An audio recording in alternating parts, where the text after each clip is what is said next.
penetapan konstatering nomor 25 garing PDTG garing 2023 garing PNTJP junto nomor 145 garing PDT garing 2024 garing PT PDG junto nomor 1062K garing PDT garing 2025 junto nomor 4 garing PDTX garing 2025 PNTJP.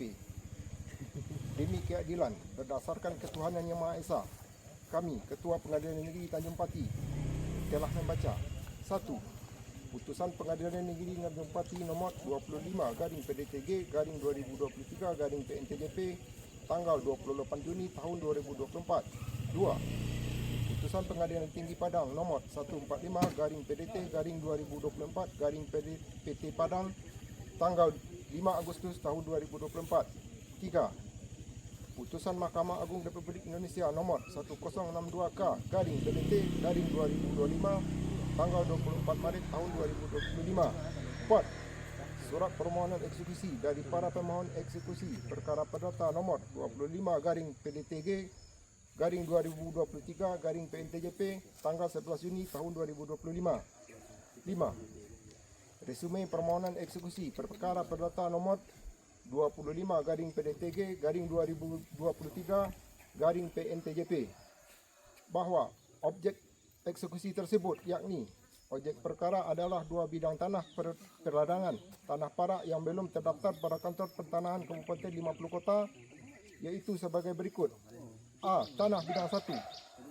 Sebidang tanah pertanian atau tanah parak yang luasnya diperkirakan lebih dari 6 hektar yang terletak di Jorong Buloh Kasuk, Kenagarian Seri Lama, Kecamatan Harau, Kabupaten 50 Kota dengan batas-batas sebagai berikut. Sebelah timur berbatas dengan batang air atau sungai. Sebelah barat berbatas dengan jalan besar. Sebelah selatan berbatas dengan jalan menuju batang air atau sungai. Sebelah utara berbatas dulu dengan tanah kaum Datuk Rajo Mangkuto dan sekarang milik Pesantren Cahaya Peradaban yang ada di atas tanah objek perkara bidang 1 antara lain sebagai berikut. A. Rumah atau pondok terbuat dari kayu lebih 12 buah. B. Rumah permanen 1 buah. C. Pohon manggis lebih 50 batang. D. Pohon karet lebih 150 batang. E. Pohon pinang lebih 200 batang. F. Pohon durian lebih 20 batang. G. Pohon jeruk lebih 10 batang. H. Tanaman kopi coklat lebih 100 batang. I. Pohon bambu 1 rumpun. J. Tanaman jagung. B. Tanah bidang 2. Sebidang tanah pertanian tanah parak yang luasnya diperkirakan lebih 3 hektar yang terletak di Jorong Buloh Kasuk, Kenagarian Seri Lama, Kecamatan Harau, Kabupaten 50 Kota dengan batas-batas sebagai berikut. Sebelah timur berbatas dengan jalan besar. Sebelah barat berbatas dengan bukit milik para penggugat. Sebelah selatan berbatas dengan tanah Si Asnawir Datuk Panduko. Sebelah utara berbatas dengan tanah para penggugat. Yang ada di atas tanah objek perkara bidang 2 antara lain sebagai berikut. A. Rumah permanen 1 buah. B. Kandang ayam 1 buah. C. Pohon jeruk lebih 100 batang. D. Pohon jengkol lebih 15 batang. Membaca pula penetapan Ketua Pengadilan Negeri Tanjung Pati nomor 8 garing PEN garing AAN titik PDT garing 2025 garing PNTJP tanggal 19 Agustus tahun 2025 perihal pelaksanaan AAN Maning atau teguran terhadap para termohon eksekusi, iaitu 1. Azharul Afani Datuk Bandaro panggilan AZ Datuk Bandaro. Selanjutnya disebut termohon eksekusi 1. 2. Nur Tati. Selanjutnya disebut termohon eksekusi 2. 3. Perawati panggilan Pera. Selanjutnya disebut termohon eksekusi 3. 4. Mudasir Datuk Majo Indo. Selanjutnya disebut termohon eksekusi 4. 5. Rohani panggilan Supi Ani. Selanjutnya disebut termohon eksekusi 5. 6. Bujang Zulfikar panggilan Ujang. Selanjutnya disebut termohon eksekusi 6. 7. Saiful Musda. Selanjutnya disebut sebagai termohon eksekusi 7. 7. Berita acara AAN Maning tanggal 28 Agustus tahun 2025. 8. Berita acara AAN Maning tanggal 4 September tahun 2025. 9. Berita acara AAN Maning tanggal 15 September tahun 2025. 10. Berita acara AAN Maning tanggal 23 September tahun 2025.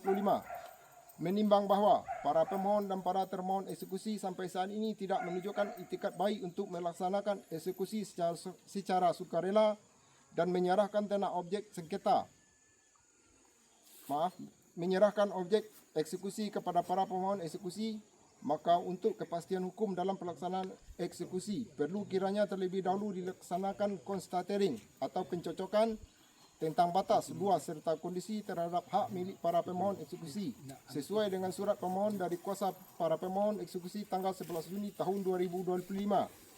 Menimbang bahawa setelah kami meneliti serta mempelajari dengan seksama permohonan eksekusi yang diajukan oleh para pemohon eksekusi tersebut melalui kuasa hukumnya telah didukung dengan bukti-bukti yang kuat serta cukup beralasan berdasarkan hukum dan guna mempermudah pelaksanaan eksekusi sehingga konstatering tersebut dapat dilaksanakan. Memperhatikan pasal 206 ayat 1 RBG dan pasal 218 ayat 2 RBG serta ketentuan-ketentuan hukum lain yang berkenaan dengan perkara ini. Menetapkan 1. Mengabulkan permohonan konstatering dari pemohon eksekusi tersebut di atas. Kedua, memerintahkan pelaksanaan konstatering oleh pemohon eksekusi tersebut di atas. Ketiga, memerintahkan kepada Panitera Pengadilan Negeri Tanjung Pati atau jika berhalangan diganti oleh wakil yang sah serta 3 orang saksi yang memenuhi syarat yang termuat dalam pasal 209 RBG untuk melaksanakan konstatering terhadap hak milik permohon eksekusi, iaitu berupa objek perkara adalah 2 bidang tanah, perladangan atau tanah parak yang terletak di Jorong Buloh Kasok, Kenagaran Seri Alamak, Kecamatan Harau, Kabupaten 50 Kota dan belum didaftarkan kepada kantor pertanahan Kabupaten 50 Kota. Demikianlah penetapan ini ditetapkan di Tanjung Pati pada hari tanggal Selasa 23 September tahun 2025 oleh kami Ketua Pengadilan Negeri Tanjung Pati Haji Jaili Saputra, Sarjana Hukum, Sarjana Ekonomi, Magister Hukum. Sekian, terima kasih. Assalamualaikum.